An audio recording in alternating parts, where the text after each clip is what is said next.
Welcome to the podcast of MotorWeek, television's original automotive magazine. MotorWeek is made possible by TireRack.com and by Die Hard.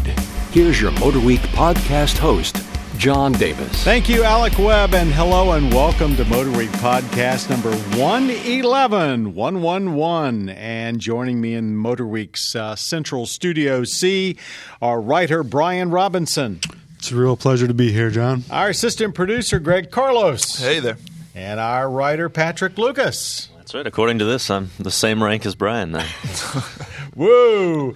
Brian also, I should say. We're no ranks here. There's no ranks here, but Brian also does all of our two-wheeling segments as well. He requested that he have his title shortened. Oh, really? Yeah. Okay. I thought it was too much for you to say, John. I got you. Looking out for you. All right. Looking down our podcast must-do list, we're certainly going to have a lightning round question. We've got a viewer question, but you know, this is the time of year where we pick our best and we award our MotorWeek Drivers Choice Awards. We just awarded our 2015 awards at the Chicago Auto Show.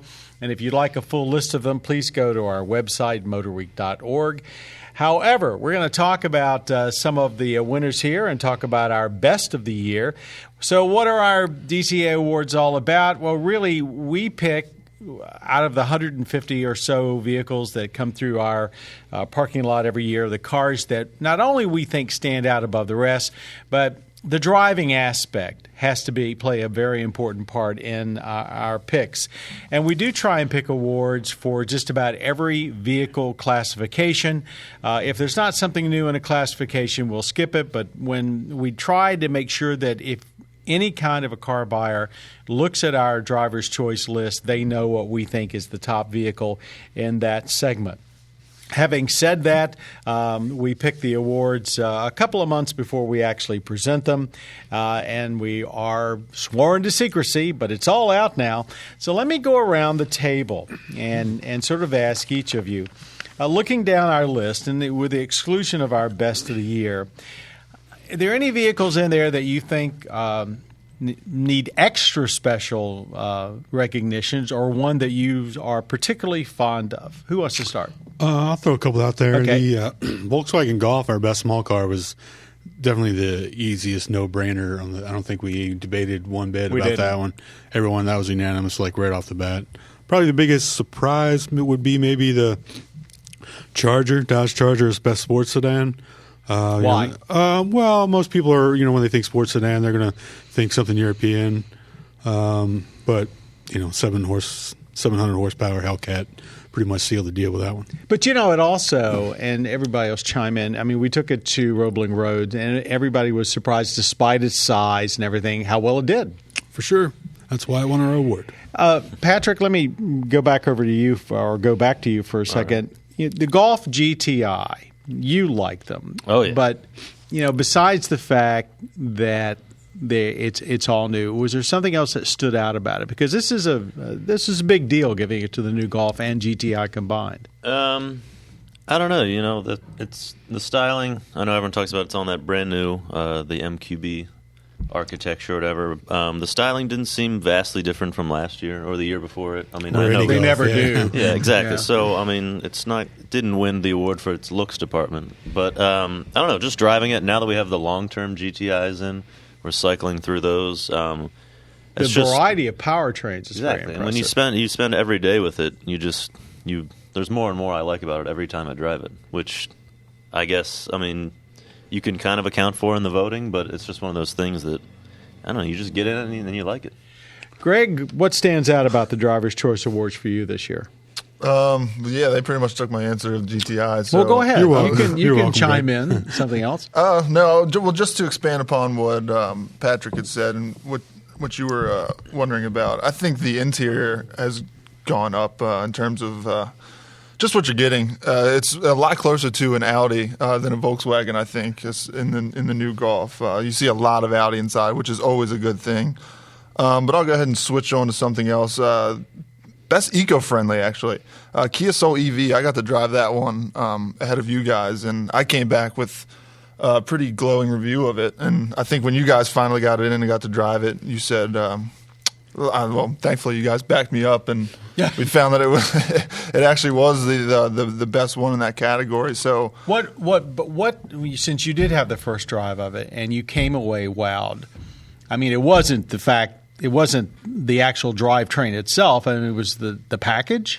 Yeah, I think and I've said it before, for some reason I'm a Kia Soul fan. It's just something quirky about it that makes me like it. It's a little bit different. It's the oddball, which I think is cool. So yeah, the overall package, it doesn't scream EV, which is always nice. And it's actually, pretty useful. You got a lot of space inside, and it actually drives pretty nice with such a low center of gravity. I mean, it's not a performance car, but you can certainly have a little bit of fun in it. Yeah, it's the first time we've given her eco-friendly to strictly EV. Usually hybrids are winning that one. So I want to single out best pickup truck, the Ford F-150. I really think this is a watershed truck, and we said in our road test and our reviews that when you look back 50 years from now about when the American pickup truck changed from being basically, I hate to say gas hog, but let's say gas hog, into something that at least recognizes where the future might be as far as resources. 700 pounds less weight because of aluminum. That's what's gotten all the headlines. A good jump in fuel economy. Some people say they're disappointed. I'm not sure what they expected since it's still a very capable truck. But I think more so than that, when you drive it, it just drives like a new generation. It drove lighter, more agile, yet still felt like a big, solid pickup truck. So I really do think it's a watershed vehicle. Yeah. You think it's – sorry, Greg. Take it easy, guys. Come on. We got plenty of time. We got a lot of time.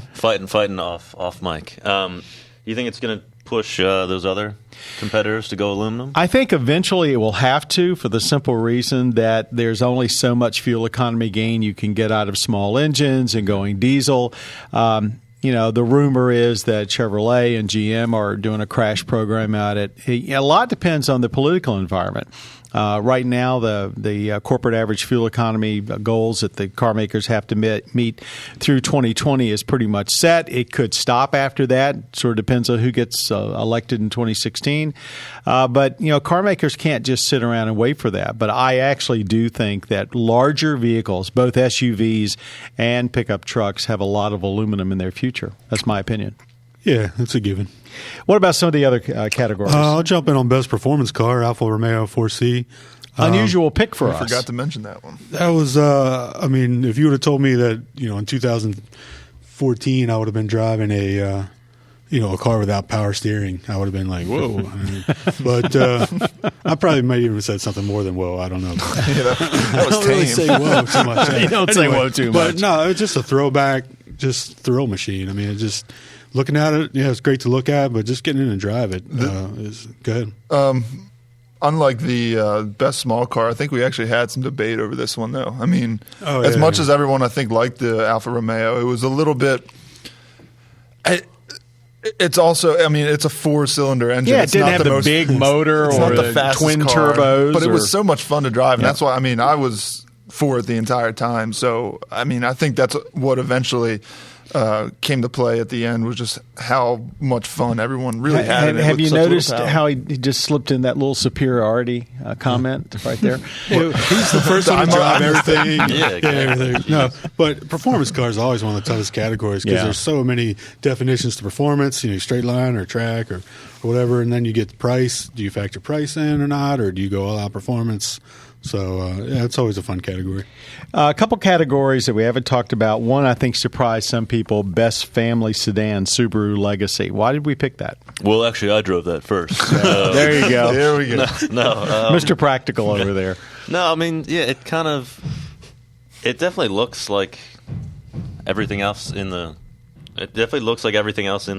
midsize, family sedan segment, but I think it's a big step up for the Legacy. And in case you're hearing all that banging in your background, it's not us fighting in here. We're actually at a construction site. Right.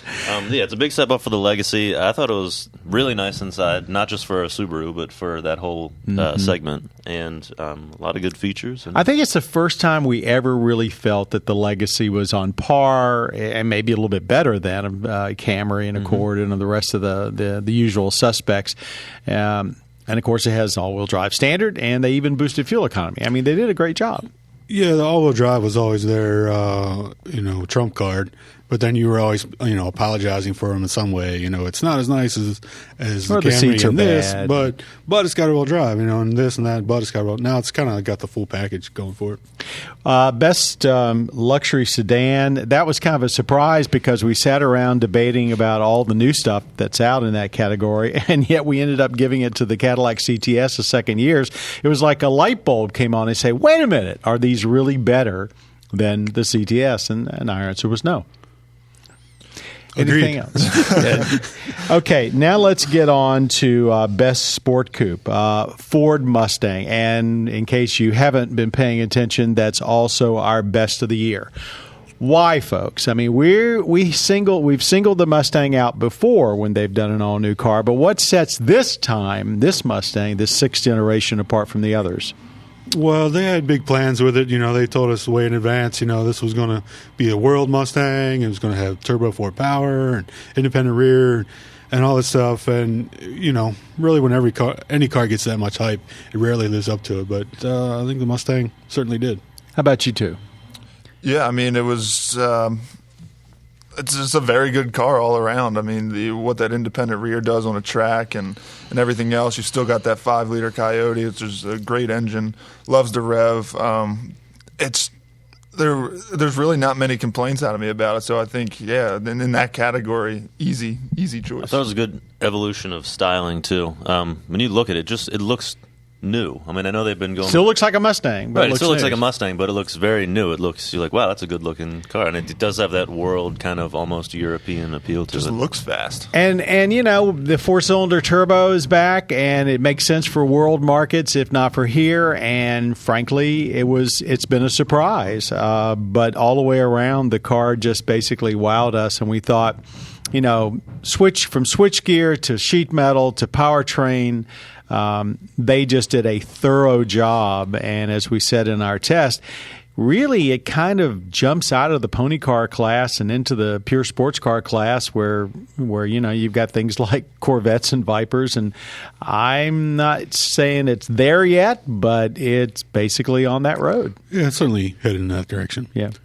Okay, our 2015 MotorWeek Drivers Choice Awards. If you didn't catch our episodes on TV, be sure to take a look at them on our website along with the full list. We're very pleased with the list this year. There's quite a few of them that we did not mention, so to get the full list, that's where you go. Let's move on, though, to other things in this podcast. We're up next is our lightning round. Now, this is the thing. This is where we have 2 minutes to discuss a topic. And hopefully it's something that's trending, and I think you'll agree this one is. When the time's up, Patrick hits the bell, and we probably should stop talking at that time, and sometimes we do and sometimes we don't. Okay. Here we go. We've covered falling gas prices before. If you're like our area, they've gone down and come back up a little bit. They actually have fallen more since the last time that we talked here. Truck sales are through the roof, and alt fuel and EV sales have stalled. Surely prices won't stay low forever. Are people impulsively buying trucks or other low fuel economy vehicles and ignoring a possible future when they go back up? Do you think people are crazy? What's going on here? Is this why the market is so tough to predict? Go. Is it strictly due to fuel sales, or is it just the fact that there's a bunch of new pickup trucks out now and hardly any new alt fuel vehicles out there? What's your opinion? I think it has less to do with fuel prices than people think. But sure, people do pay attention to that. But as far as if I'm buying a car, I don't really pay attention to that so much. If I need a truck, I buy a truck. If I need an SUV, I buy an SUV. I'm not just monitoring fuel prices and deciding on what car I need based on those. I think there's a large population of people who do impulsively buy stuff. I mean, I think it's actually probably a majority. Most people probably do when they see the low gas prices. They're like, oh, well, it'll probably stay this way forever. So let's go out and buy anything I want. Pessimistic view. Yeah, but well, unfortunately, He's talking about most people, not him. Yeah, but there is still a portion of people who, and I think I would include myself in this category. it's if you want to continue to save money, I mean, you're still the gas prices are low, yeah, but you could also get a great fuel economy vehicle and still save even more money. So to me, that's how I would do it. With the F-150 with the twin turbo 6 and the new 6, I mean, they're pretty efficient vehicles. I don't think the fuel prices are necessarily pushing people to buy like trucks and stuff like that, but I think in the back of their head they might have like subconsciously registering, gas is pretty cheap. It's not going to kill me every time I go to the pump. I think you're probably absolutely right. I think the only part that really disturbs me is that I'm hearing from fleet buyers that all of a sudden their plans to buy alternative fuel and natural gas and all that, now they're looking at that again, and some of them are canceling it. And you expect a business to not be so impulsive and to look longer term, and some are, but a lot of them aren't. And I think that is a little disturbing. It seems like a very knee-jerk kind of reaction. Especially when they can probably get better deals on the alt-fuel vehicles now. Absolutely. Well. Everybody would like to move them out. And that's our time. And that was, we'll probably keep coming back to this as gas prices seesaw. But for now, some impulse, but maybe not for smart people. All right. Now let's talk about a viewer question. This is from Bill. Okay. With all the recalls recently, he wonders, what will be the responsibility of vehicle manufacturers when their cars are old? I would think that there should be a time limit on safety complaints or components. I drive a '92 Ford truck. My last car was a '74 Dodge Charger. Boy, Bill, they don't make much money out of you. I don't blame the car companies for anything that breaks. Why don't the manufacturers fight these recalls and lawsuits for older cars? How do the feds and owners expect them to be covered? Most vehicle owners are ignorant about mechanical devices of any sort and do not maintain their vehicles properly. What do you say? I say it's a matter of public opinion, and it no longer matters how old a vehicle is. How about it? Do you agree with that? I mean, I would have had a different opinion. Like when the Jeep Cherokee stuff came out with the fuel tanks. I mean, those things were 20 years old. They were rusted buckets. And I would have said, why in the world would Chrysler want to take care of that? But then people start complaining and saying they go on social media. And all of a sudden you gotta take care of it. It's unfortunate, but it's just the way it is. Is it like an all-in kind of thing? Like where is it like all inclusive where something small, like your seatbelt assembly goes wrong in your 80s car. If it's a safety item? Right, if it's a safety item, if it's like a big deal, if people are dying from it. Are you saying that they should... I think that the old way of thinking, say from my generation, was that, vehicle out of warranty, maybe it's 10 years old, you don't know how it's been maintained, or 150, 200,000 miles, the automaker could say, hey, it's not my problem anymore, because you do that with almost anything else you buy. True. But nowadays, with all the bad publicity, because we are talking in most cases fatalities, I don't think there's a time limit anymore. I know in the aircraft business, there's no time limit. There have been plenty of cases in the last 10 years where they've gone back and looked at airplanes that are 30, 40, and in one case 50 years old, and still basically demanded they go in and get that the manufacturer fix problems. Yeah, but they're constantly getting updated too, and it's mandated that they get updated every year. Do you think we'll get a point where every owner has to bring in their car for a safety check every year? Or? Well, that seems to have stalled. I think if you'd asked me at one point, I thought that was going to happen. I grew up in a state, North Carolina, that basically started doing a yearly safety inspection, even though it was rudimentary back in, I guess the 60s. But I just think that if you've got something, I think automakers have resigned themselves to the fact that if you've got a safety recall, that there's basically no real time limit on it. Maybe it's 20 years now instead of 10, but right now I'm not sure that any of them can afford to just walk away from a vehicle if something like that crops up. That's our opinion. That's what Bill, we say. And that's what we say. And that brings to a close our very special podcast number 111, where we talked about our MotorWeek Drivers Choice Awards. Be sure and go take a look at all of our awards, plus our segments on the awards at motorweek.org or pbs.org/motorweek. And I'd like to thank very much our audio engineer, Jim Bigwood, for always standing by us and making sure we sound intelligent, despite what we might say. Our podcast creator, Bob Mixter, and our producer extraordinaire with the bell, Patrick Lucas. And I hope you'll join us for our next MotorWeek podcast, and be sure to watch MotorWeek on both your public television stations and on Velocity. Till next time, I'm John Davis. Thanks from all of us at MotorWeek. You have been listening to the podcast of MotorWeek, television's original automotive magazine. MotorWeek is made possible by TireRack.com and by Die Hard. For additional information on podcasts, videos, and showtimes, visit our website at motorweek.org. And watch MotorWeek, television's longest-running automotive magazine series, each week on your local PBS station.